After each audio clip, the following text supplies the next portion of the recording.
Graça e paz, irmãos. Vamos abrir novamente nossas Bíblias no livro de Hebreus. Vamos ler capítulo 2. Hebreus, capítulo 2. A partir do primeiro versículo. Por esta razão, importa que nos apeguemos com mais firmeza às verdades ouvidas, para que delas jamais nos desviemos. Se, pois, se tornou firme a palavra falada por meio de anjos, e toda transgressão e desobediência recebeu justo castigo, como escaparemos nós se negligenciarmos tão grande salvação? A qual, tendo sido anunciada inicialmente pelo Senhor, foi-nos depois confirmada pelos que a ouviram, dando Deus testemunho juntamente com eles, por sinais, prodígios e vários milagres, e por distribuições do Espírito Santo segundo a sua vontade.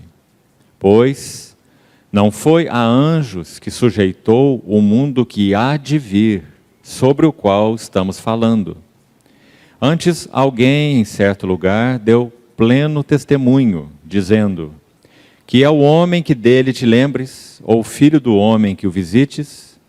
Fizeste-o por um pouco menor que os anjos. De glória e de honra o coroaste, e o constituíste sobre as obras das tuas mãos. Todas as coisas sujeitaste debaixo dos seus pés. Ora, desde que lhe sujeitou todas as coisas, nada deixou fora do seu domínio. Agora, porém, ainda não vemos todas as coisas a ele sujeitas. Vemos, todavia, aquele que, por um pouco, tendo sido feito menor que os anjos, Jesus, por causa do sofrimento da morte, foi coroado de glória e de honra, para que, pela graça de Deus, provasse a morte por todo homem. Porque convinha que aquele por cuja causa e por quem todas as coisas existem, conduzindo muitos filhos à glória, aperfeiçoasse por meio de sofrimentos o autor da salvação deles. Pois tanto o que santifica como os que são santificados, todos vêm de um só.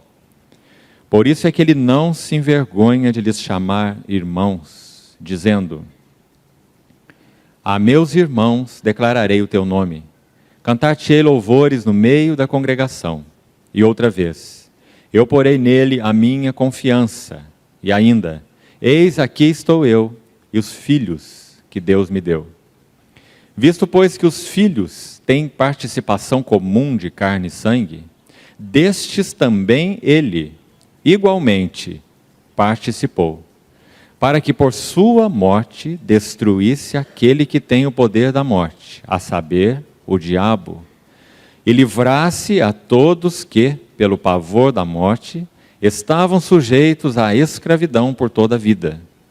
Pois ele, evidentemente, não socorre a anjos, mas socorre a descendência de Abraão. Por isso mesmo convinha que, em todas as coisas, se tornasse semelhante aos irmãos, para ser misericordioso e fiel sumo sacerdote, nas coisas referentes a Deus, e para fazer propiciação pelos pecados do povo. Pois naquilo que ele mesmo sofreu, tendo sido tentado, é poderoso para socorrer os que são tentados. Por isso, santos irmãos, que participais da vocação celestial, considerai atentamente o apóstolo e sumo sacerdote da nossa confissão, Jesus, o qual é fiel àquele que o constituiu, como também o era Moisés em toda a casa de Deus. Jesus, todavia, tem sido considerado digno de tanto maior glória do que Moisés, quanto maior honra do que a casa tem aquele que a estabeleceu. Pois toda casa é estabelecida por alguém, mas aquele que estabeleceu todas as coisas é Deus. E Moisés era fiel em toda a casa de Deus como servo, para testemunho de coisas que haviam de ser anunciadas. Cristo, porém, como filho, sobre a sua casa, a qual casa somos nós, se guardamos firme até o fim a ousadia e a exultação da esperança. Vamos orar. Senhor, em nome de Jesus, mais uma vez, nós elevamos nossos olhos para Ti, esperamos em Ti a provisão necessária do Teu Espírito Santo sobre nós nessa noite, nos dando entendimento espiritual, para compreendermos espiritualmente a Tua Palavra e a recebermos no nosso coração. Ajuda-nos a acolhê-la, porque ela é poderosa para salvar as nossas almas. Nós nos entregamos a Ti uma vez mais, dependemos de Ti e esperamos toda a habilitação de Ti. Em nome de Jesus. Amém. Irmãos, esse lindo texto que nós lemos, ele se inicia com a primeira passagem exortativa dessa epístola aos Hebreus. Nós dissemos aos irmãos que esta carta aos Hebreus possui 5 passagens chamadas de parentéticas, porque estão entre parênteses, que se fossem excluídas do livro, nós poderíamos estudar a doutrina, o ensino desse livro, à parte dessas passagens, porque elas são literalmente passagens à parte, por isso parentéticas. Então o ensino progride independente destas passagens, porque estas passagens foram colocadas para fazer uma advertência e um encorajamento, como dissemos, essa é a finalidade da exortação.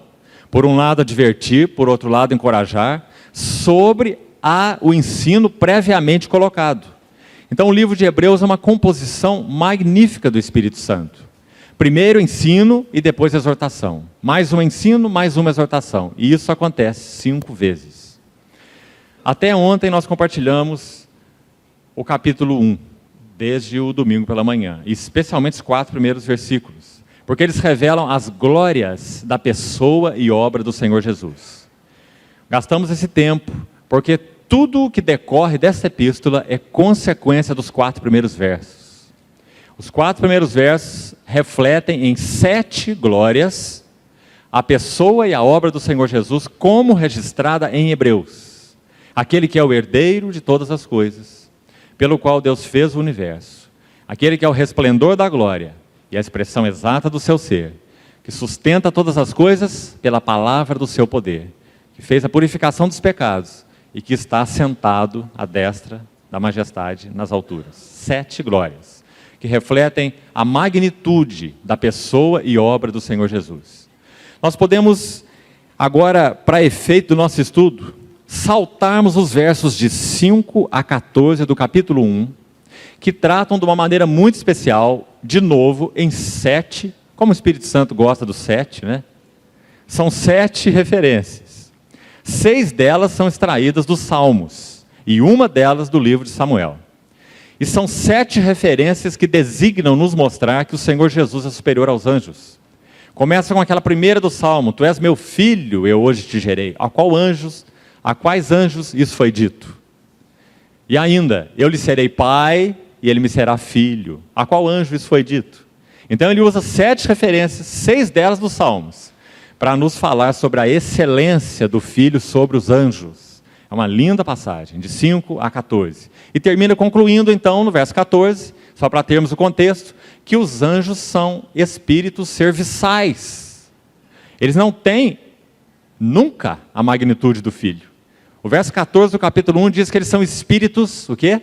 Ministradores, espíritos serviçais, enviados para serviço, a favor daqueles que hão de, olha a palavra que nós compartilhamos ontem um pouco também, herdar, porque o Filho é herdeiro de todas as coisas, herdou um nome que está acima de todo nome, versículo 4, e por causa dessa sua herança, ele nos fez co-herdeiros. Então o verso 14 diz, aqueles que hão de herdar a salvação. Quem são os que hão de herdar a salvação? Nós, a sua igreja, aqueles que ele chamou. Então é isso até o verso 14 do capítulo 1. Capítulo 2, versos de 1 a 4. A primeira passagem é exortativa, e nós vamos então estudá-la um pouco e avançarmos até onde for possível hoje. Observe que, por esta razão, é um termo imediatamente ligado aos 4 versículos que nós já estudamos lá, iniciando o capítulo 1. Aquelas 7 glórias do Filho. Por qual razão que nós vamos nos apegar com firmeza às verdades ouvidas? Por qual razão? Porque o falar de Deus no Filho não é um falar transitório. Porque o falar de Deus no Filho não é um falar provisório. Não é um falar fragmentário, parcial. É um falar final. É um falar definitivo. É um falar completo. Nesses últimos dias nos falou pelo Filho. Disse para os irmãos que no original não há nem um artigo, o Filho. Porque a ideia é falar daquela comunhão de natureza. Ele é coessencial com o Pai. Eu e o Pai somos um. Então quando ele fala no Filho, ele fala definitivamente. Porque ele é o caráter da hipóstase do Pai. Quem me vê a mim, vê o Pai. Então, por esta razão, importa que nos apeguemos. Vamos pensar um pouquinho nessa palavra. Essa palavra tem o sentido original de fixar a mente. Fixar a mente. E nós vamos ver depois um sentido, uma palavra complementar a ela, lá no capítulo 3, já lemos o texto hoje até o verso 6, uma palavra, uma expressão complementar a essa, irmãos, que chama a nossa atenção na faculdade que, abaixo do nosso espírito humano, é a mais importante, é a capital no que concerne a nossa alma, e essa é a nossa mente. A nossa mente. Paulo em Colossenses diz assim, pensai, lembra?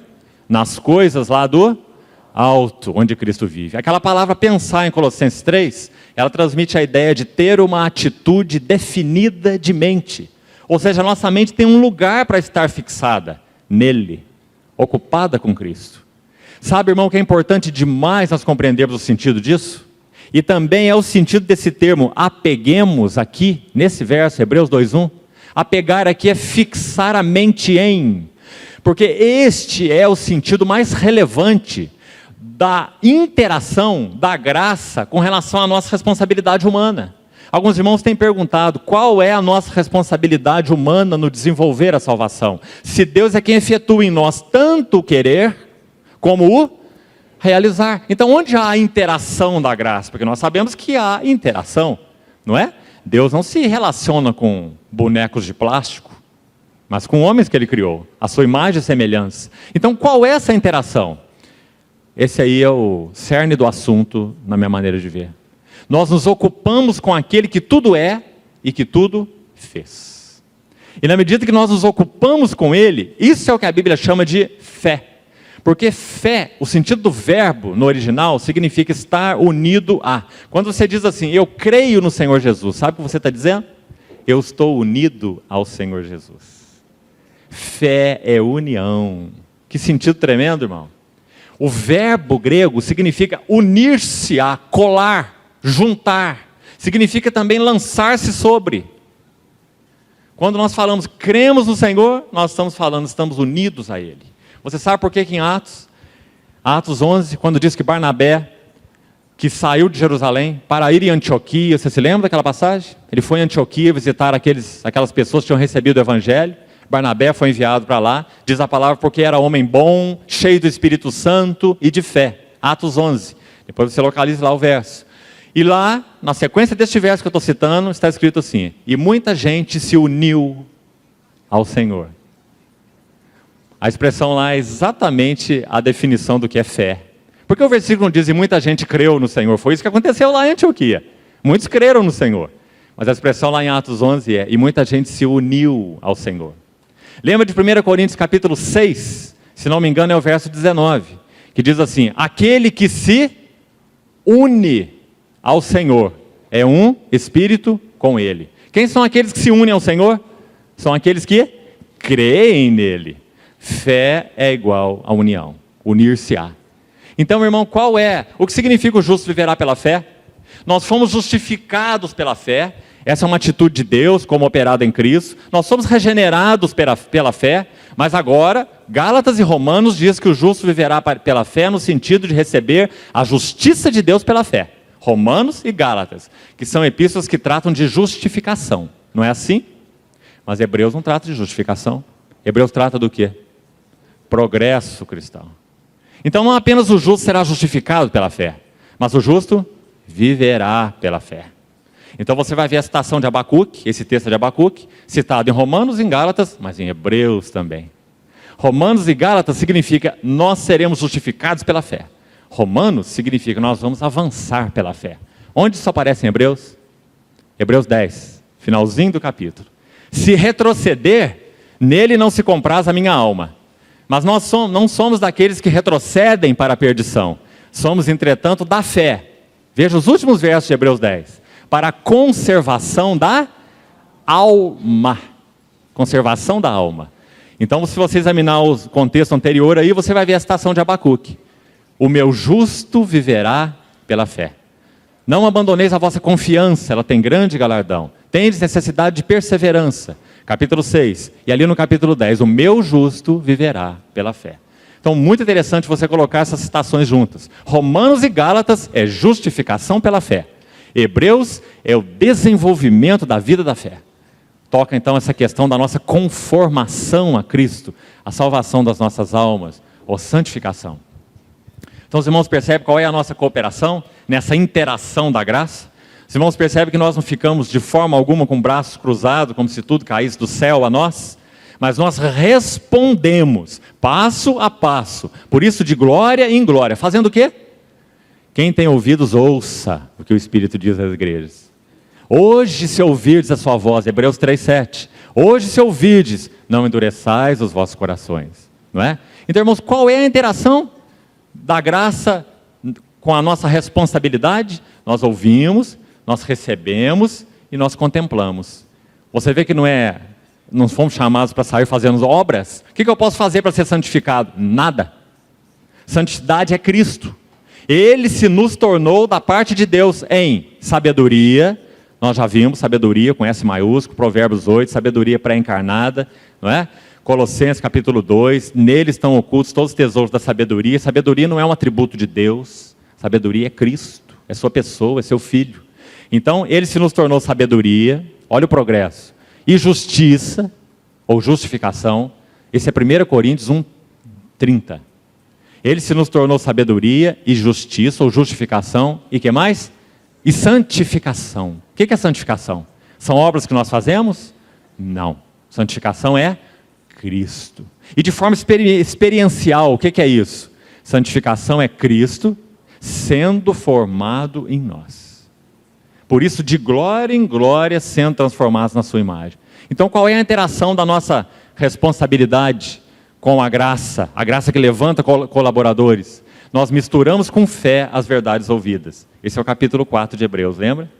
A palavra que aquela geração do deserto ouviu não desaproveitou, tem um motivo. O motivo não é que a palavra de Deus é ineficiente, é incapaz, porque a palavra de Deus é viva. O motivo é que o povo que a ouviu não a misturou com fé. Hebreus 4:2. Visto não ter sido acompanhada pela fé naqueles que a ouviram. Você consegue agora compreender com mais clareza? O que é acompanhada pela fé? Fé não é união? Crer não é unir-se? Então, irmão, todas as vezes, 24 horas por dia, porque isso inclui o tempo que você está dormindo também. A palavra de Deus diz assim, quer vigiemos, quer dormamos, somos do Senhor.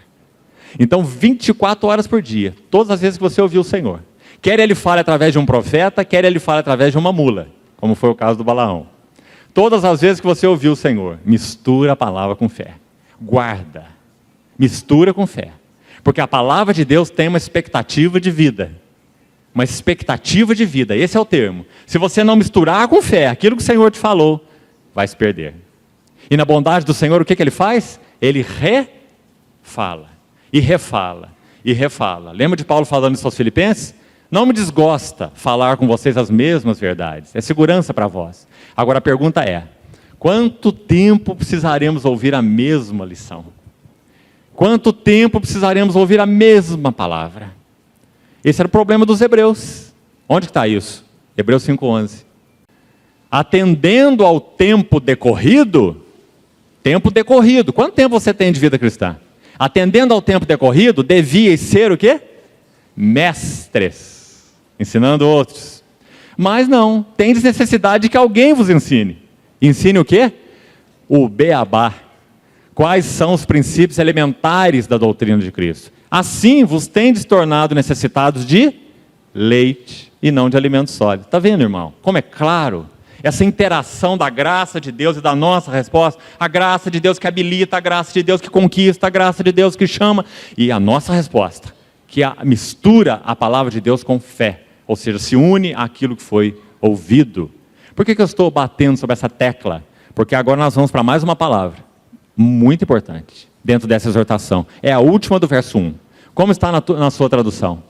Importa que nos apeguemos com mais firmeza às verdades ouvidas, para que delas jamais nos... Acho que desviemos é a maioria das traduções aqui, não é? É uma boa palavra, mas como a língua original é mais rica do que a nossa, existem sentidos aí complementares que não estão expressos na palavra desviar. Então essa palavra desviar aí significa, primeiro, escapar da mente. O sentido do termo grego, em primeiro lugar, escapar da mente. Presta atenção, irmão. Por isso Colossenses 3 que eu citei, pensai nas coisas lá do alto onde Cristo vive, ou seja, tenha sua mente ocupada com, pensai nas coisas lá do alto. Lembra de Filipenses também, capítulo 4, versículo 8? Finalmente, irmãos, tudo que é verdadeiro, tudo que é justo, tudo que é amável, tudo que é de boa fama, se alguma virtude há, se algum louvor existe, seja isso que ocupe o vosso pensamento. 1 Pedro capítulo 1, Pedro diz assim, cingindo os lombos do vosso entendimento, sede sóbrios, e esperai na graça que vos está sendo trazida na revelação de Jesus Cristo. Você quer uma lição de casa? Pega uma chave bíblica, procura a palavra mente, pensamento e entendimento, que significa a mesma coisa. Mente, pensamento e entendimento. Procure todos os versículos do Novo Testamento que falam sobre isso. Você vai ver a riqueza do ensino bíblico. Sobre a importância, transformai-vos pela renovação da vossa... Está escrevendo para incrédulos ou para crentes? Claro que é para crentes, para os romanos. Se nós não formos transformados pela renovação da mente, nós não vamos experimentar que a vontade de Deus é boa, agradável e perfeita. Nós vamos murmurar contra a vontade de Deus, nós vamos dar coices na vontade de Deus, nós vamos nos entristecer com os caminhos de Deus, porque a nossa mente não é adequada à mente de Deus. Então, primeiro transformai-vos pela renovação da vossa mente. E então, experimenteis. Para que experimenteis? A boa, agradável e perfeita vontade de Deus. Quando Paulo vai falar sobre batalha espiritual, em 2 Coríntios 10, versos 4 e 5, ele fala assim, as armas da nossa milícia não são carnais, mas são poderosas em Deus, para destruir fortalezas, anulando sofismas. Sofisma é alguma coisa que parece verdade, mas não tem conteúdo da verdade. É o que mais existe hoje no cristianismo em geral. Aparência de verdade sem conteúdo de verdade. Destruindo sofismas e toda altivez que se levanta contra o conhecimento de Cristo, ou de Deus. Levando cativo todo, de novo, pensamento. A obediência de Cristo. Os irmãos estão vendo aonde que se trava a batalha espiritual? Está vendo qual o desejo de Satanás, o que terreno ele quer ganhar em nós? Ele não pode ganhar o nosso espírito, porque o nosso espírito foi regenerado. Foi Deus que disse, de trevas resplandecerá luz. Esse não é um terreno que o inimigo pode conquistar. Nós somos salvos, regenerados. Mas há um terreno que ele pode conquistar, a mente. Lembra de Pedro? Simão Pedro, discípulo? Quando ele disse assim, Senhor, não vai para a cruz, não suceda isso contigo. Na verdade, ele estava dizendo, Senhor, se o Senhor for, o que vai acontecer conosco? Né? Nós somos teus discípulos. Se o Senhor for para lá, é para lá que nós vamos. Então, Pedro, na verdade, estava se preservando, mas ele jogou isso para cima do Senhor, né? Tem piedade de ti, Senhor, não suceda isso contigo. Então, veja o que o Senhor falou para Pedro. Arreda-te de mim, Satanás, porque não cogitas. O que é cogitar? Pensar. Porque não cogitas das coisas de Deus. Pedro, a tua mente não é igual à mente de Deus. Tua mente é uma mente de homem. Não cogita das coisas de Deus, cogita das coisas de homem. Os irmãos estão vendo a importância? Então esse é o significado do termo desviar, em primeiro lugar. Escapar da mente. Talvez isso comece a clarear para nós o sentido da nossa cooperação na graça de Deus. Como que nós cooperamos na graça? Segundo sentido da palavra desviar, um barco à deriva. Interessante esse sentido. Porque o Senhor Jesus, no livro de Hebreus, ele é mostrado como sendo aquela âncora da alma, você se lembra? Segura e firme, que penetra além do véu. Aquele destino é certo, é lá que ele está. E ele está então unido àqueles que ele redimiu com uma finalidade. Hebreus 2:10, conduzir muitos filhos à glória, né? Agora, irmãos, esse processo, como é um processo de interação da graça de Deus e da nossa resposta, então há uma exortação para nós. Agarra as verdades ouvidas, para que não apenas não fuja da sua mente, primeiro sentido, mas para que você não fique um barco à deriva. Um barco à vela num mar sem vento. Barco à vela num mar sem vento. Levado para qualquer lado. Segundo sentido dessa palavra. Terceiro sentido, um vaso furado. Interessante esse sentido. Acho que você nunca experimentou ir buscar água numa fonte com um balde furado, né? Chega lá, enche o balde até em cima, quando chega em casa, não tem nada. Vaso furado. Esse é o sentido, terceiro sentido dessa palavra. Quando nós recebemos a palavra de Deus no nosso coração, guardemos o nosso coração, para que ela não seja um vaso furado. Irmãos, quando o Senhor te falar, guarde o que Ele te falou. Se for necessário, vá embora para casa correndo depois da reunião, se o Senhor te falou. Vai lá e fica no seu quarto sozinho. Não deixa a palavra se perder. Medita sobre ela, ora. Se o Senhor está te falando num momento de comunhão com os irmãos, aquilo lá no meio da rua, onde você estiver, guarda a palavra, guarda o que o Senhor está te falando. Para que você possa ruminar aquilo. Muito interessante, irmão. Sabe por que o Senhor compara o religioso ao porco? Você já viu que no Sermão do Monte ele diz assim, não deis as vossas pérolas aos porcos, e nem deis aos cães o que é santo. Lembra? Cão, na palavra de Deus, é uma figura do gentio, é um animal imundo. O judeu considerava o gentio um cão, imundo, fora da aliança. Agora, o porco é uma figura do religioso. Sabe por quê? O Senhor, quando dá ordenações sobre os animais a serem comidos, lá na legislação cerimonial, o Levítico, ele diz que o animal a ser comido deveria ter duas características. Quais eram? Casco fendido e ruminar. Casco fendido em dois. Dois na Bíblia fala de testemunho. Moisés recebeu a lei em 2 tábuas. 2, testemunho. Exterior, conduta exterior. E ruminar, realidade interior. Porque aqueles animais têm 2 estômagos, não é? Eles comem, aquilo vai para o primeiro estômago, é o depósito. E depois vai passando lentamente para um segundo estômago, sendo triturado e então absorvido. Isso é ruminar. A ovelha, ela rumina e tem casco fendido. Os irmãos entendem? Então a realidade interior é expressa no testemunho exterior, casco fendido. E o porco? O porco tem casco fendido, mas ele não rumina. Figura do religioso. Ele tem uma aparência externa de que ele é, mas ele não é. Então, irmão, a nossa necessidade é comer a palavra de Deus, para que nós tenhamos realidade interior, Cristo seja formado em nós. Por isso o Senhor Jesus olhava para aqueles religiosos e dizia assim, sepulcros caiados, está vendo? Por fora, branquinhos, mas por dentro, cheio de ossos, de rapina, de perversidade. Então o Senhor falou, raça de víboras, e etc, etc. Como o Senhor combateu os religiosos? Porque tinham casco fendido, mas não ruminavam, né? Então, esse é o sentido por trás dessa palavra desviar. É assim que nós nos desviamos. Irmão, se em Hebreus há um progresso de doutrina na questão do ensino, há um progresso na exortação. Na primeira ou segunda reunião, eu citei para os irmãos quais eram as 5 passagens de exortação. Não foi assim? Sabe qual é o tema da primeira? Nós estamos estudando hoje. Negligência. Como escaparemos nós se negligenciarmos? Então, a primeira exortação está em função da negligência. Sabe o que é negligência? Descuido. Sabe qual é o tema da última exortação? Lá em Hebreus 12, 25 a 29? Indiferença. Lembra do exemplo que é citado no capítulo 12 de indiferença? Você se lembra quem? Quem é a figura ali reprovada no capítulo 12 por causa da sua indiferença com relação às coisas santas? Esaú. Que por causa de um repasto, de uma comida, ele vendeu o seu direito de... E a Bíblia chama Esaú de profano. Você se lembra? Esaú impuro e profano. Sabe o que significa profano? Na Vulgata Latina, No latim, essa palavra profanum, fane no latim é templo. Profanum é uma área de terra que circundava o templo, acessível a todo judeu comum. Mas o templo não. O templo só era acessível aos sacerdotes. Então perceba o que é ser um profano. Ser um profano é você estar ao redor, mas não está dentro. Esse era Esaú.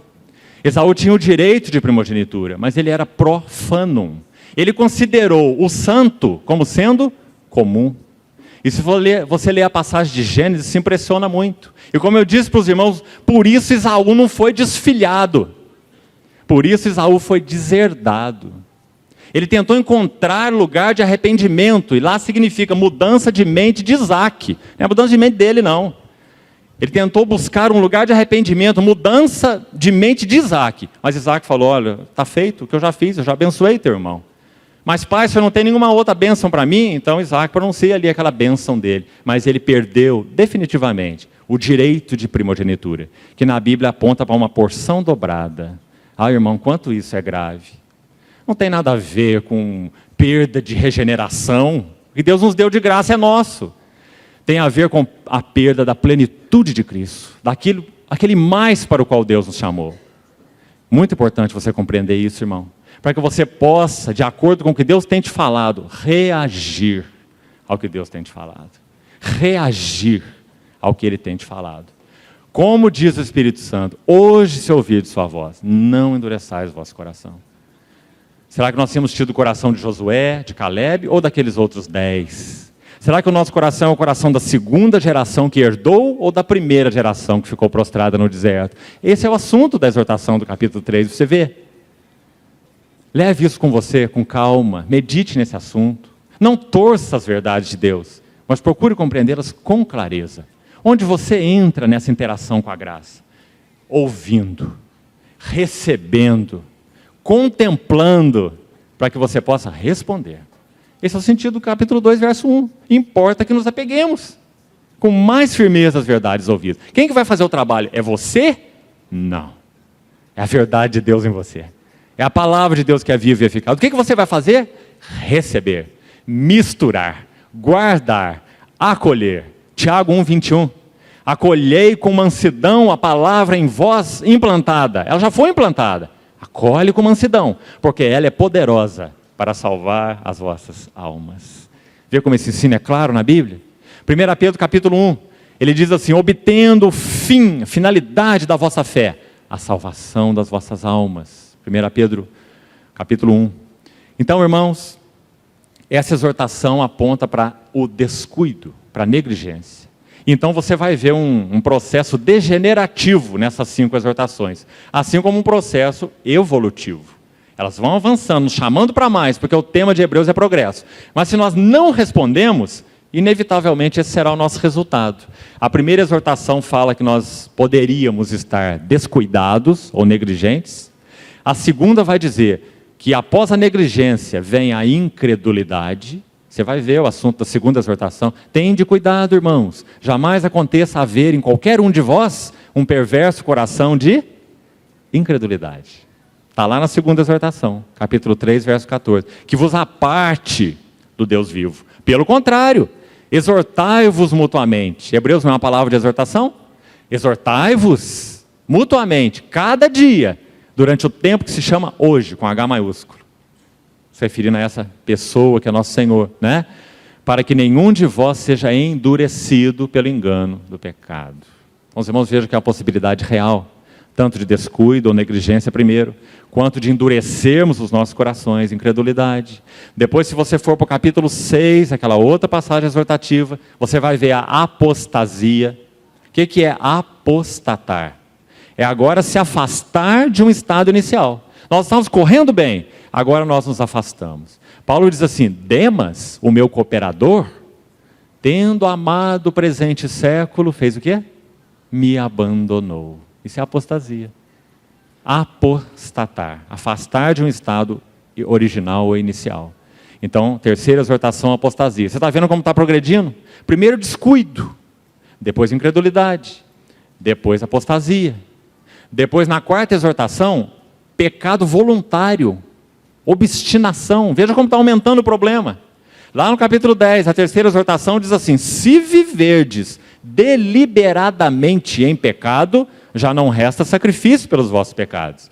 Está lá no capítulo 10, verso 26. Então tem mais um progresso da degeneração. Agora o coração está obstinado, pecado voluntário. Eu quero pecar, eu quero pecar. Pecado voluntário. Hebreus 10, 26. E ainda não acabou. A quinta exortação, como já citei, é o estágio final. Indiferença. Esse é o pior estado. É quando não faz nenhuma diferença para nós. Deus, seu Filho, sua palavra, o povo de Deus, nada faz diferença. E é indiferente. Esse é o estado terrível ao qual nós podemos chegar. Indiferença. Esaú chegou nesse estado, não é? Então, irmãos, o livro de Hebreus é uma palavra de exortação, porque nós corremos risco real de perdermos a entrada na plenitude de Cristo. Seguindo a verdade em amor, cresçamos em tudo, para que não retrocedamos, para que não sejamos meninos agitados de um lado para o outro. Você vê que a vida cristã é dinâmica, não é estática. Você vê que é uma dinâmica de fé, você vê que é uma dinâmica de graça, graça que levanta cooperadores, graça que gera uma interação. Que coisa maravilhosa compreender isso, irmão, não é? Imagina você ter um cônjuge de borracha. Você não ia gostar de um cônjuge de borracha, não é? Você tem que se relacionar com um cônjuge de carne e osso. E é assim que o Senhor se relaciona com a sua noiva. Ele nos cativa. Paulo diz assim: o amor de Cristo nos constrange. Sabe o que significa aquela palavra lá? Prende com cadeias e leva amarrado, leva cativo. Constrange, ali significa isso. Joga cadeias em nós e leva amarrado. É forte, né?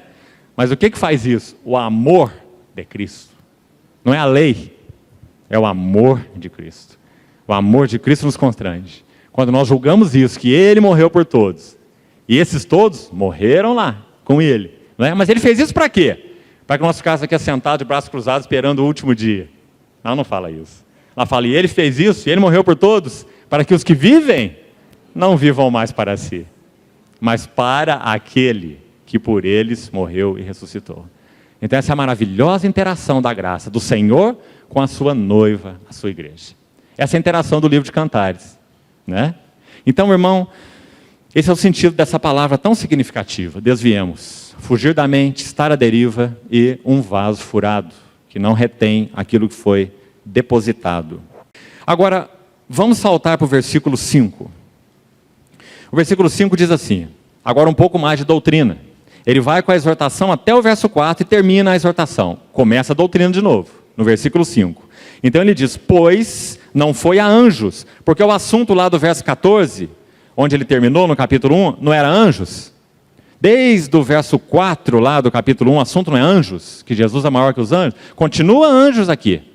Ele parou, um parêntese, 2, de 1 a 4, para fazer essa exortação. Agarra ao que Deus tem te falado no Filho. Agarra, para que você não desvie. Não seja descuidado, não seja negligente, como diz o verso 3. Agora ele volta para a doutrina e diz assim: pois não foi a anjos, queria que você prestasse atenção aí, olha para a sua Bíblia, por favor. Não foi a anjos que Deus, é claro, né, é o sujeito aí, sujeitou o mundo que há de vir. Irmão, nós não sabemos muita coisa sobre o mundo que há de vir. Acho que alguns até especulam um pouco demais, se é que eu posso dizer assim. Mas nós sabemos algumas coisas sobre o mundo que há de vir. Uma das coisas que nós sabemos sobre o mundo que há de vir é que o centro dessa realidade vindoura será o nosso Senhor Jesus. E quanto mais nós estivermos sendo conformados de glória em glória à sua imagem, mais nós iremos entrar na atmosfera do reino. Porque o reino não é uma questão geográfica, nem política, nem externa. O reino está contido na pessoa do rei. Quando você lê o Sermão do Monte, esse é o ensino lá. O Sermão do Monte mostra um caráter. Bem-aventurados os humildes de espírito, porque deles é o reino. Humildes. Bem-aventurados mansos, porque eles herdarão veja só, a terra. E o Senhor Jesus disse assim: vinde a mim e aprendei de mim, porque eu sou manso e... Você vê? Eu sou, isso é o que ele é, manso e humilde. Ele diz: bem-aventurados mansos e bem-aventurados humildes. Então, reino é uma questão de caráter, reino não é uma questão de geografia, reino não é uma questão externa, reino é uma questão interna. Você lembra que nós compartilhamos no nosso encontro passado, alguns meses atrás, Mateus 16, Cristo, a igreja, a cruz e o reino, você se lembra? Você se lembra que a última dessas 4 revelações de Mateus 16 é o reino. O verso último daquele capítulo 16, o Senhor falou assim para os seus discípulos: alguns que aqui se encontram não passarão pela morte, até que vejam vir o Filho do Homem no seu reino. E depois, diz a palavra, 6 dias depois, ele toma consigo a 3, Pedro, Tiago e João, e os leva a um alto monte. O que acontece naquele monte? Jesus é transfigurado diante deles. Você entende a lição? O que ele falou que ia acontecer? Alguns, ele estava se referindo a Pedro, Tiago e João, esses que seriam tomados. Alguns que aqui se encontram, entre os 12 lá, não morreriam antes que vissem o Filho do Homem no seu reino. Então ele toma esses 3, sobe o monte e se transfigura. Você vê o que é o reino? O reino é a glória de Cristo. O reino é a glória de Cristo. O reino não é uma questão externa, geográfica, política. O reino é uma pessoa, está na pessoa do rei. Quem vê o rei, vê o reino. Quem conhece o rei, conhece o reino. Quem vive junto ao rei, vive no reino. Você nunca vai entender Mateus 16 e 17 sem esse entendimento, irmão. É impossível. Você vai achar que o Senhor Jesus mentiu para eles. Se você achar que aquele reino lá se refere à sua segunda vinda, porque eles já morreram há muito tempo. E o Senhor Jesus não voltou de novo. Não é? Então o Senhor mentiu para eles? Ou eles viram o reino? Mesmo. Claro que eles viram o reino. O que eles viram? Mateus 17, verso 2 diz assim: e Jesus foi transfigurado diante deles. E a sua aparência era como o sol na sua força, você se lembra? Então ele vai descrevendo a glória do rei. Esse é o reino. Reino é um caráter. Então, versículo 5 diz: não foi a anjos que sujeitou o mundo que há de vir. Por que nós estamos falando tudo isso? Volte ali, olha, no verso 12 do capítulo 1. Verso 10, para podermos ter o contexto. Presta atenção lá. No princípio, Senhor, chama o Filho de Senhor, porque é isso que o Filho é. No princípio, Senhor, lançaste os fundamentos da terra. Presta atenção. E os céus são obra das tuas mãos. Terra, na primeira parte. Céus, na segunda parte. Guarda esses termos. Terra, céus. Agora veja aqui. Eles perecerão.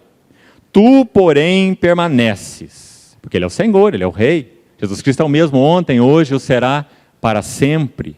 Tu, porém, permaneces. Todos eles envelhecerão. Qual vestido? Também qual manto os enrolarás? Como vestidos serão igualmente mudados. Tu, porém, de novo, és o mesmo. Começa assim e termina assim. Hebreus 13:8 diz: Jesus Cristo é o mesmo. Ontem, hoje, será para sempre. Tu és o mesmo, e os teus anos jamais terão fim. Dentro desse contexto, nós compreendemos o versículo 5 melhor. Pois não foi a anjos que sujeitou o mundo que há de vir. Porque esse primeiro criado, segundo o verso 11, perecerá. Segundo a segunda parte do verso 11, envelhecerá qual vestido. Segundo o verso 12, qual mantos enrolarás. Os irmãos estão vendo? Agora não perca ainda o raciocínio não. Abra sua Bíblia em Zacarias, por favor. Zacarias 12. Queria que os irmãos vissem um verso. 12:1. Sentença pronunciada pelo Senhor contra Israel. Presta atenção. Fala o Senhor, que estendeu o céu, fundou a terra e formou o espírito do homem dentro dele. Então tente compreender o ciclo aí. Temos 4 coisas nesse versículo. Ele começa com quem? Com o Senhor. E ele termina com o quê? Com o espírito do homem. Lembra que Provérbios diz assim: o espírito do homem é a lâmpada do Senhor. Lembra? Então, meu irmão, por que o Senhor estabeleceu os céus? Por causa da terra. Por que ele estabeleceu a terra? Por causa do homem. Por que ele estabeleceu o homem? Por causa dele. Para ter comunhão com ele. Então o Senhor estendeu os céus e fundou a terra. E formou o espírito do homem dentro nele. Porque o espírito do homem é a lâmpada do Senhor.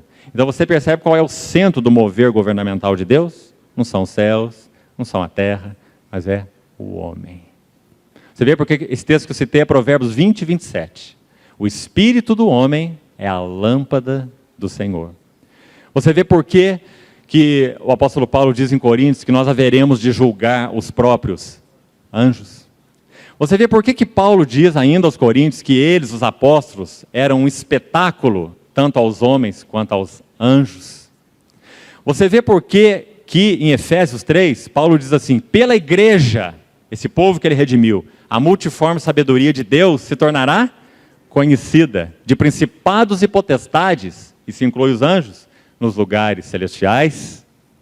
Você vê por que em Pedro, 1 Pedro, está escrito que esse evangelho é composto de verdades, de coisas que anjos anelam perscrutar. Você se lembra? Porque o espírito do homem é o centro do mover de Deus. Então, quando o autor do Hebreus diz, não foi a anjos que ele sujeitou o mundo que há de vir, ele vai imediatamente para o homem. Vamos lá conferir? Olha lá, volte em Hebreus. Antes, Hebreus 2,6, alguém em certo lugar deu pleno testemunho dizendo, o que ele faz agora? Outro salmo. Como os salmos são cristocêntricos, né? Então ele cita o Salmo 8 agora. O que diz esse salmo? Que é o homem. Porque, irmãos, quando nós olhamos o céu, né? Essa imensidão, mesmo a terra, em função do que é o homem. Por isso Zacarias disse, o Senhor fundou os céus. Ele fundou os céus porque a terra precisava subsistir. Para a terra subsistir, ela precisa dos céus. E ele fundou a terra por causa do homem, porque o homem precisa subsistir. Para o homem subsistir, ele precisa da terra. Mas o centro do mover de Deus é o homem, porque o homem foi criado à sua imagem e à sua semelhança, para se relacionar com ele, para ter comunhão com ele. Ele foi colocado lá no jardim do Éden como um embaixador de Deus. Quando o Senhor colocou o homem lá, ele não falou só para o homem cultivar aquele jardim, não. Ele falou para o homem guardar aquele jardim. Porque já havia tido a queda de alguém antes da queda do homem. E esse alguém é Lúcifer. Então ele falou, você vai vigiar esse jardim. Mas o homem não vigiou nada, não vigiou nem a mulher dele. Não é? Então, irmãos, o centro do mover de Deus é o espírito do homem. Não é? Você vê a beleza disso? Então ele diz, não foi a anjos que ele sujeitou o mundo que há de vir. Porque nós haveremos de julgar os próprios anjos. Você vê o nosso lugar, irmão? Nosso lugar como igreja? Nós somos o corpo de Cristo. Cristo é o cabeça desse corpo, é a unidade orgânica, irmão. Com qual anjo que o Senhor tem unidade orgânica? Tem? Com algum? Claro que não. O Espírito Santo habita em qual anjo, irmão? O Espírito Santo habita em homens redimidos. Por isso, pela igreja, a multiforme sabedoria de Deus se torna conhecida. Por isso, cresçamos em tudo, naquele que é o cabeça, Cristo. Para que alcancemos a plena varonilidade. A medida da estatura da plenitude de Cristo. Para que não sejamos meninos. Você vê? O tema de Efésios, nessa sessão, é o tema de Hebreus. Progresso, avanço. Seguindo a verdade, em amor, cresçamos em tudo. Você vê isso, irmão? Então, ore ao Senhor sobre isso. Para que não seja alguma coisa que passa aqui na tua mente, assim, ó, como um filme. Mas alguma coisa que, visão espiritual, ganhou o teu coração. Cativou você, amarrou você. Então, continuando lá, Hebreus 2,6. Que é o homem que dele te lembres, diante dos céus, ele é um grão de areia. Diante da terra, também. Não é? Mas ele não é um grão de areia, porque o Senhor formou o espírito do homem dentro dele. Lembra de Zacarias 12? E Deus é espírito, e ele formou o espírito do homem dentro dele, porque ele criou o homem para ter comunhão com ele. Mais do que isso, para habitar no homem. Aquele que se une ao Senhor é um espírito com ele. Ele enviou aos nossos corações o espírito do seu Filho, que clama, Abba, Pai. Não é? Então, que é o homem que dele te lembres, ou o filho do homem que o visites? Verso 7. Fizeste-o por um pouco. Agora toma cuidado com esse por um pouco. Você precisa estudar esse por um pouco. Porque esse por um pouco não tem relação com qualidade, mas tem relação com período de tempo. O texto significa que Deus então criou o homem por um pouco de tempo menor que os anjos. Porque ele não é menor que os anjos em qualidade. Já expliquei por quê. Porque Deus não criou anjos para que anjos fossem a habitação de Deus. Deus não habita em anjo nenhum. Deus habita em homens. Porque ele criou os homens para ser sua habitação. Então, por um pouco de tempo menor. Mas nós haveremos de julgar os próprios anjos. Porque nós fomos feitos um com o próprio Criador. O Filho, o cabeça, que nos uniu a Ele como um corpo. O novo homem da nova criação. né? Segundo Efésios capítulo 2. Então, fizeste-o por um pouco de tempo menor que os anjos, e de glória e de honra o coroaste. Por que o Senhor coroou o homem de glória e de honra? Porque ele foi feito à imagem e semelhança. Para qual anjo o Deus triuno disse jamais aquelas palavras de Gênesis 1:26? Façamos essa ou aquela criatura a nossa imagem. Para ninguém. Façamos o homem a nossa imagem, conforme a nossa semelhança. Você vê a dignidade? Então coroaste de glória, coroaste de honra, e mais, e o constituíste sobre um embaixador de Deus, representante do seu governo, da sua autoridade. Assim ele foi colocado no jardim, sobre as obras das tuas mãos. Mas isso é o capítulo 2 de Gênesis.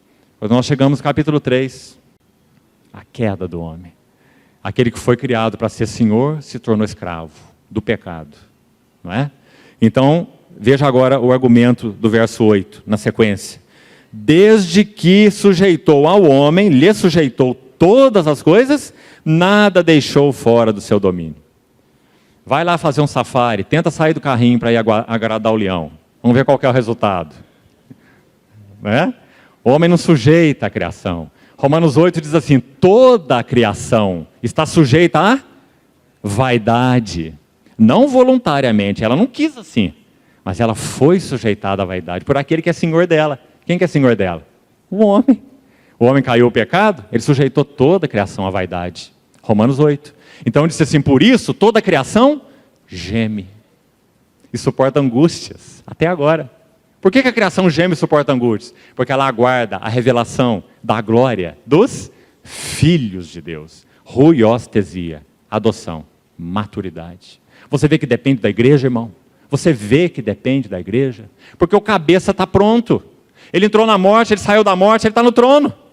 Está consumado. Mas a noiva está em processo, sendo purificada por meio da lavagem de água, pela palavra, para ser apresentada a si mesma, uma igreja gloriosa, sem mácula, nem ruga, porém santa. Então o que nós temos que fazer? Seguindo a verdade em amor, cresçamos em tudo, naquele que é o cabeça. A igreja é o centro do mover espiritual de Deus. Assim como Israel era o centro do mover terreno de Deus no Velho Testamento. A igreja é o centro do mover espiritual de Deus. Quão importante é a igreja para o Senhor. Continuando então, ele diz assim, lhe sujeitou todas as coisas e nada deixou fora do seu domínio. Agora, porém, ainda não vemos todas as coisas a ele sujeitas. Que terrível se o texto acabasse aqui, não é? Que queda terrível, que coisa sombria. Mas então, no versículo 9, vem esse maravilhoso todavia. Vemos todavia, aquele que, por um pouco, ou pouco de tempo, tendo sido feito menor que os anjos. Por quê? Porque ele assumiu natureza humana, não é? Aquela limitação da natureza humana, por um pouco de tempo. Jesus, essa palavra Jesus, desacompanhada, tanto de Cristo, quanto de Senhor, ou qualquer outro título, apenas Jesus, o nome simples, aparece em Hebreus 14 vezes. Segunda lição de casa para você. Procure todas as 14 vezes onde aparece o nome de Jesus. Porque esse nome designa especialmente a sua humanidade. E o livro de Hebreus vai dizer que ele é homem. Viveu como homem, participou de carne e sangue, tentado como homem, sofreu como homem, morreu como homem, ressuscitou como homem e foi entronizado como homem. Então ele é a âncora da alma, segura e firme e que penetra além do véu. Qual é a segurança que nós temos que nós seremos semelhantes a ele? Porque ele está no trono. E a natureza humana foi levada para dentro da divindade, na pessoa do Senhor Jesus. Aquele que era celestial se tornou humano, para que os humanos se tornassem celestiais. Então em Hebreus 3 diz, vós irmãos que participais da vocação celestial. Os irmãos estão vendo? Sabe o que nós somos, irmãos, nessa terra? Paraquedistas. Nós somos um bando de paraquedistas. Esse avião do céu passou aqui e semeou na terra aqueles que nasceram do alto. Lembra o Senhor falando para Nicodemos? Nasceram da água, do Espírito, nasceram do alto. E nós somos jogados aqui na terra. Sabe qual a finalidade? Darmos testemunho do nosso lugar de origem. Filipenses 3 diz assim, a nossa pátria, termo lá significa cidadania. Filipenses 3:20. A nossa pátria, nossa cidadania está onde? Na terra? Em Londrina? Hein? A nossa cidadania está nos céus. Está vendo de onde que veio o avião?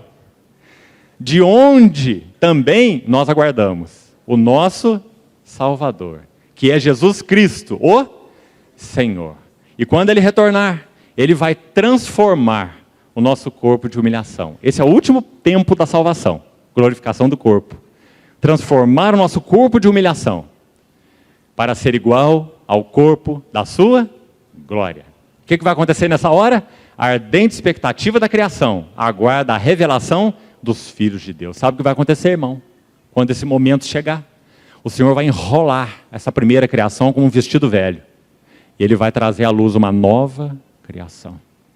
Pedro diz assim: nós aguardamos novos céus e nova terra, nos quais habita a justiça.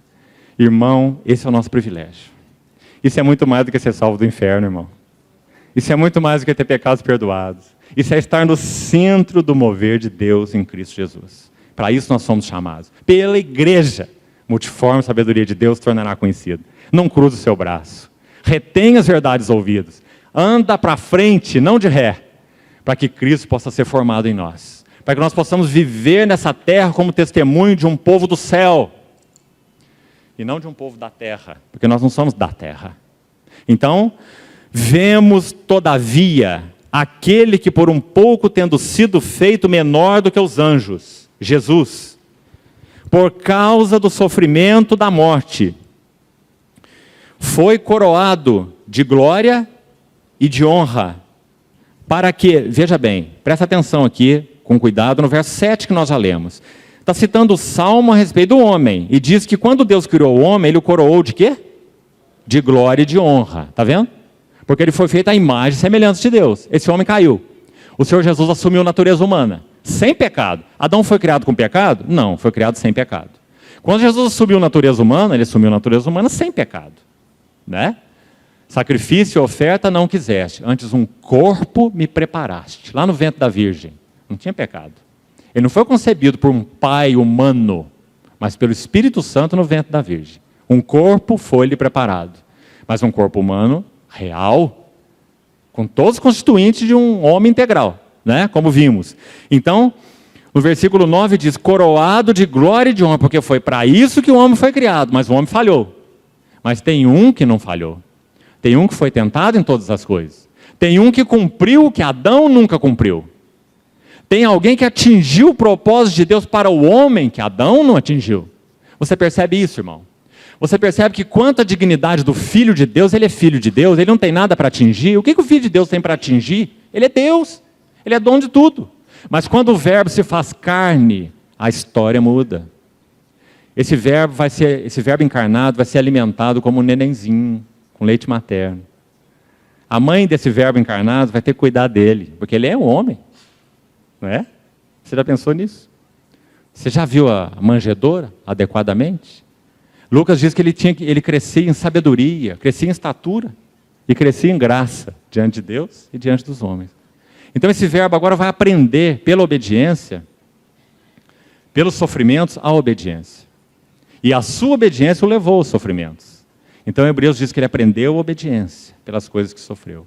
Ele não se desviou 1 milímetro do propósito e da vontade central do Pai. Mesmo aos 12 anos de idade, quando ele foi esquecido para trás naquela caravana dos seus pais, e eles voltaram desesperados atrás dele, e disseram, meu filho, mas você ficou aí para trás, você não prestou atenção, nós fomos embora. O encontraram lá, falando com aqueles doutores, a palavra diz que ele respondeu para os seus pais que a ele lhe competia cuidar dos negócios do meu pai. E assim ele caminhou, e caminhou, e caminhou, e com 30 anos ele entra no Jordão. Então aquele que foi concebido pelo Espírito, como aquela oferta de manjares, misturada com azeite e farinha, ele foi concebido por Espírito. Também a oferta de manjares recebia azeite sobre ela, então ele foi ungido pelo Espírito, lá no Jordão. Azeite dentro e azeite fora. Concebido pelo Espírito e ungido pelo Espírito. Então, imediatamente depois, ele é levado para o deserto, para ser tentado pelo diabo. Isso tem que acontecer. Tem que acontecer.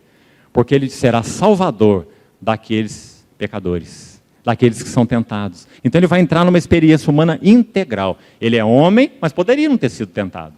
hipoteticamente. Mas para ser nosso Salvador, não. Nosso Salvador teria que ser tentado. Nosso Salvador teria que ser esmigalhado, teria que ser provado. As ofertas foram feitas para Ele. Eu te dou todos esses reinos do mundo. Você não gosta de poder? Você não gosta de dinheiro? Você não gosta de sucesso? Você não gosta de fama? Te dou tudo, se prostrado me adorares. Então ele olha para o tentador e diz assim: só ao Senhor teu Deus adorarás, e só a Ele darás culto. Esse homem tem um coração íntegro, que Adão não teve. Esse homem tem. Quando é oferecido para ele tudo, ele considera tudo como nada. Só o Senhor teu Deus adorarás, só a Ele darás culto. E quando ele está com fome, depois de 40 dias de jejum, porque ele era homem, vem o diabo de novo. Aliás, essa foi a primeira vez, não é? Ele diz assim: você não está com fome? Você não é Deus? Então transforma essa pedra em pão e mata a tua fome. E ele diz: não só de pão viverá o homem, mas de toda palavra que procede da boca de Deus. Esse é o homem que venceu, e por isso coroado de glória e de honra. E depois esse homem, depois de 3 anos de ministério, ele sobe no monte da transfiguração. 3 anos se passaram, do Jordão até a transfiguração. Do Jordão até o Monte Hermon, 3 anos. Quando ele sobe no Monte Hermon, presta atenção, irmão, uma voz é ouvida do céu. Pela segunda vez o céu se abre.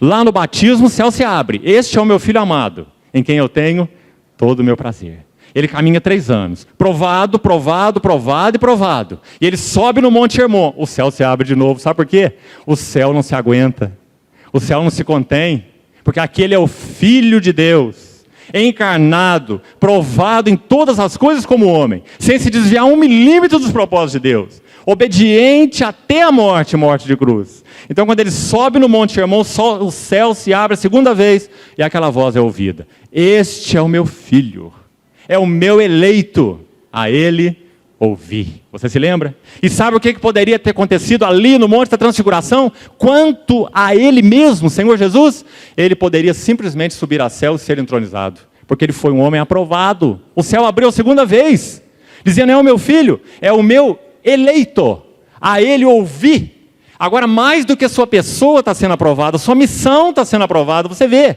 ele já caminhou 3 anos e a missão dele está aprovada. É o meu eleito, a Ele ouvi. Mas, irmão, por causa de nós, ele desce, ele não sobe. No que concerne a ele, ele podia subir e ser entronizado. Homem provado e aprovado. Mas por causa de nós, ele desce, ele não sobe. Ele desce o monte da transfiguração. Caminha mais 6 meses para subir um outro monte. O Monte Calvário. O Gólgota. Esse monte não tem nada a ver com ele. Esse monte tem tudo a ver conosco. Porque nesse monte, aquele que não conheceu o pecado, iria ser feito pecado por nós, para que nele nós pudéssemos ser feitos a justiça de Deus. Você vê, irmão, o tamanho da nossa justificação? Esse é o homem coroado de glória e de honra, porque pela graça de Deus, ele provou a morte por todo homem. Veja aí, capítulo 2, versículo 9. Veja que é assim que esse versículo termina. Pela graça de Deus, ele provou. E o termo aí no original significa ele saboreou, ele comeu, ele provou a morte. Ele não morreu hipoteticamente, ele morreu realmente. Deus meu, por que me desamparaste? Provasse a morte. Morte não tem nada a ver com ele. Deus é luz, na qual não há treva nenhuma. Nós somos trevas, na qual não há luz nenhuma. Então ele morreu por nós e provou a morte por todo homem. Como escaparemos nós, se negligenciarmos uma tão grande salvação? Então, irmãos, esse homem continua sendo descrito nesses versículos, até o verso 18. E você vai ver, então, as maneiras aí tão preciosas com as quais ele é descrito. Vamos deixar isso para a nossa próxima reunião.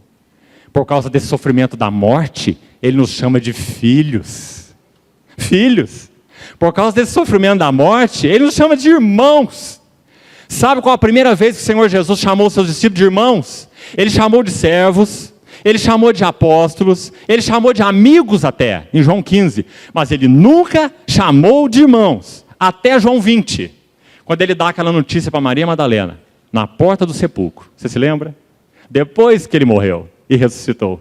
Então ele fala para Maria Madalena assim: tem um recado lá para os meus discípulos. Vai ter, Maria, com os meus irmãos. É a primeira vez. Porque ele agora é o primogênito entre muitos irmãos. Porque ele entrou na morte. E sabe por que ele saiu da morte? Pedro no Pentecoste diz: era impossível que os grilhões da morte pudessem retê-lo, porque ele é o santo de Deus. Ele foi aprovado como homem. Então Pedro diz assim, ele saiu da morte, porque era impossível que os grilhões da morte pudessem retê-lo. Por isso, irmãos, o cerne daquele querigma, daquela proclamação apostólica, era a ressurreição.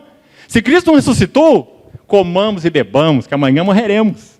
Se Cristo não ressuscitou, é vã nossa fé, é vã nossa pregação, e ainda morremos nos nossos pecados.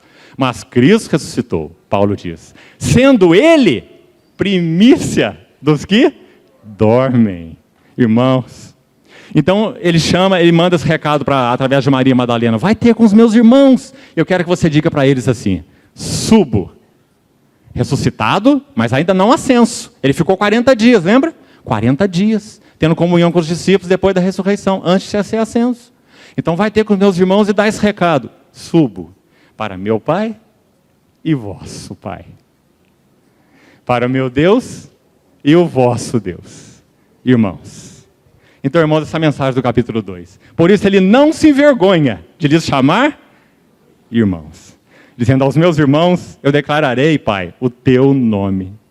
Irmãos, por isso ele disse, onde estiverem 2 ou 3 reunidos em meu nome. Ali eu estou no meio deles. E sabe por quê? Para declarar a nós, os seus irmãos, o nome dele, do seu Pai. Vendo a glória de Deus na face de Cristo. Tão grande salvação. O Senhor nos ajude, irmão. Para que isso não entre na nossa cabeça só como um filme. Mas que ganhe o nosso coração. Nós somos dele. E ele é nosso. Pela graça de Deus. Vamos orar. Pai, muito obrigado, Senhor. Quão irrelevantes são nossas palavras para agradecer o Senhor por tão grande salvação. Porque o Senhor semeou teu grão de trigo único, teu Filho, na morte, para que por sua morte destruísse aquele que tem o poder da morte e libertasse a nós que pelo pavor da morte estávamos sujeitos à escravidão por toda a vida. Muito obrigado por tão grande salvação. Ó Senhor, nos ajuda a te contemplar. Ganha nosso coração inteiro para ti. Completa-nos como teu corpo, Senhor. Queremos responder plenamente ao que o Senhor tem nos chamado, à nossa vocação celestial. Nós te pedimos, nós nos entregamos, Senhor, a ti mais uma vez. Em nome de Jesus. Amém.